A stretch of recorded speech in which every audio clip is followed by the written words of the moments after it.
Tegan Taylor. And I'm physician and journalist Dr. Norman Swan. It's Tuesday, the 3rd of November.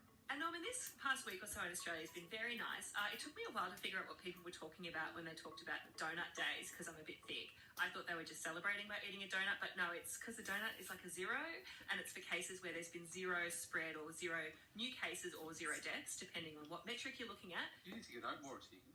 Well, yeah, you need to get to some more donut shops by the sounds of it.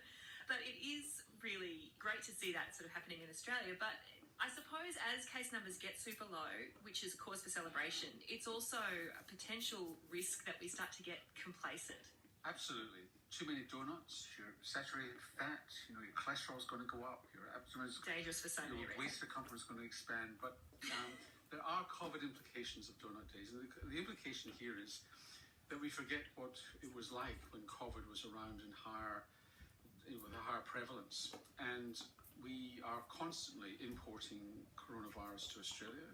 You've got 25,000, maybe 30,000 Australians wanting to come back from overseas or coming back from high prevalence countries. They're going to be bringing back coronavirus. They're not all going to be going to Howard Springs in the Northern Territory. And there's always a risk that hotel quarantine breaks down and we get an escape. There's freighters arriving in Western Australia with people on board with coronavirus. So we're not entirely safe. We're in pretty good shape. And really what we've all got to do is not be complacent and continue to get tested. So whether you're listening to Coronacast in Mandurah, Adelaide or Melbourne, you need to get tested if you've got a symptom, because you just can't be sure that the virus isn't popping up. And the virus can come in, it can go underground for a few weeks and then pop up again, and we've just got to be constantly vigilant. So the COVID normal applies all over Australia, and we just got to continue to be vigilant and a bit prudent in terms of social distancing. But it's hard to impose that when there's virtually no virus around. But we've just got to be prudent. So New South Wales and Victoria, COVID normal is going to be much more social distancing for quite some time to come. In other states, they've got used to being a bit more relaxed, but we shouldn't be relaxed about symptoms. We've got to get tested in large numbers. So I guess the message is do not let down your guard when it comes to coronavirus. I'm glad you said that. If I'd said it, I'd be told that's a real dad joke. Oh, well, I'm not a dad, so I'm safe. Yeah, absolutely. Tegan can't possibly tell a corny joke. And the other thing that we need to do, and again we need to do it across the country, is sewage testing, and just really doing a fairly comprehensive amount of sewage testing, and actually being able to do sewage testing near to sources as well, so you know where it's coming from. So you can reassure yourself there's no virus circulating that might be a surprise. Because even though you can't home in on an individual with sewage testing, it's really about that kind of early warning that it could be circulating. No, you can sniff out areas where it might be a problem. Sniff out, can you? That's a that joke. I can be accused.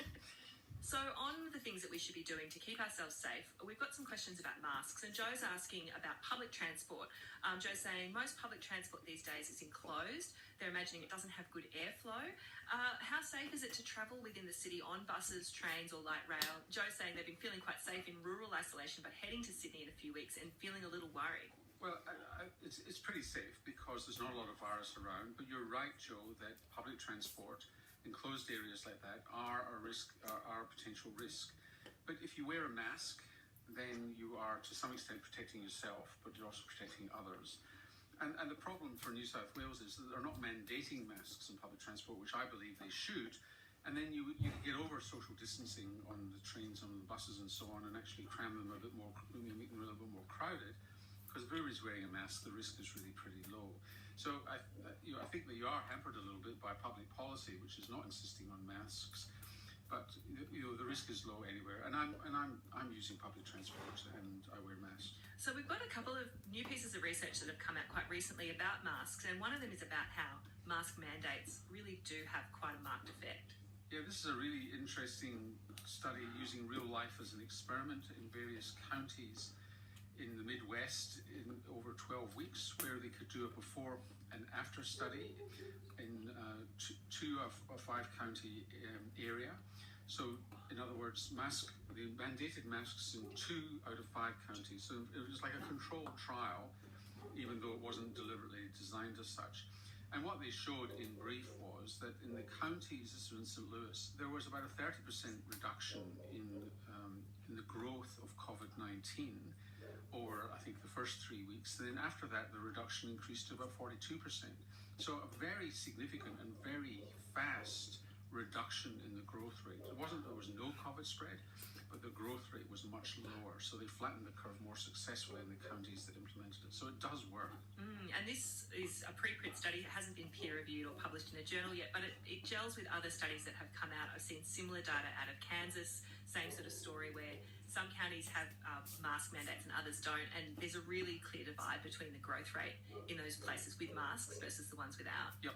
And the other thing that I've heard people say about masks is that sometimes when they're wearing them, they feel quite breathless, and maybe there's a concern that they're not actually able to get enough oxygen in when they're wearing a mask. But there's studies that show that that's probably in your head as well, isn't it? There's a recent study just in the last 2 or 3 days from Canada, from McMaster University in Hamilton, which is one of the world's leading institutions looking at evidence-based care.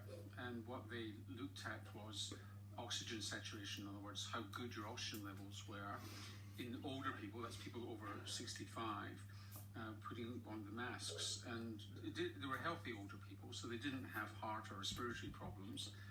And what they found was, bottom line, was that when they put a 3-layer disposable non-medical face mask on them, their oxygen levels remained the same. So is it more that people just have a sense of claustrophobia, that you just have to get used to wearing a mask, that it's just something you've got to learn? But I think the bottom line is you're right. There's a lot of perception here versus reality. Some people do feel a bit stuffy inside a mask and find it a bit difficult to breathe. And you've got to look, if that's the case, about the design of the mask and whether it's too thick. If it's an N95 mask, or have you fitted it properly? So there's a lot of variables here, but I think you can reassure yourself from this study, although it's a small study, that if you're otherwise well, you're unlikely to be reducing your oxygen levels significantly.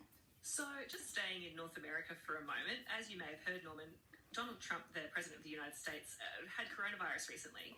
And of course, it was massive news. And one of the things that we didn't ever really hear was where he and the other people in the White House actually probably caught it. What do we know about this now? Well, a group in Seattle who've been following the genetics of the COVID-19 virus of SARS-CoV-2 since near the beginning and have done tens of thousands of tests on the virus, or brought together tens of thousands of genomic analyses of the virus so that they can track the origins of the virus. Now, the thing to note here is that the White House has not done any contact tracing or other testing to actually work out where this virus came from, or indeed where it went to. And what they've done in this study is taken 2 journalists who've been named and done a genetic analysis of their viruses. Now, they have not been in contact with each other, so they've not caught the virus from each other. And really, you can never be absolutely sure, but as sure as you can be, they must have caught it at the White House. And what they've shown is that the virus that they've caught is the same virus. It was a relatively rare form of the virus, but can be tracked back to earlier on in the year, April, May, and actually originating in Europe. So it's likely that they did catch it at the White House, and now they know the virus that was at the White House, and if they were able to, but probably will never be able to, you could track, in theory, where it went to after the super spreader event, presumably in the Rose Garden. When you say it's a rare form of the virus, is that unusual, or does that just sort of make it more likely that it actually was the White House that they caught it and not other circulating strains?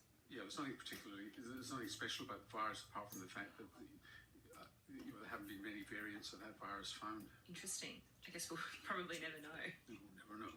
Well, that's all we've got time for on Coronacast today. If you want to send in a question, please don't think long about it. Go straight to our website, abc.net.au/coronacast.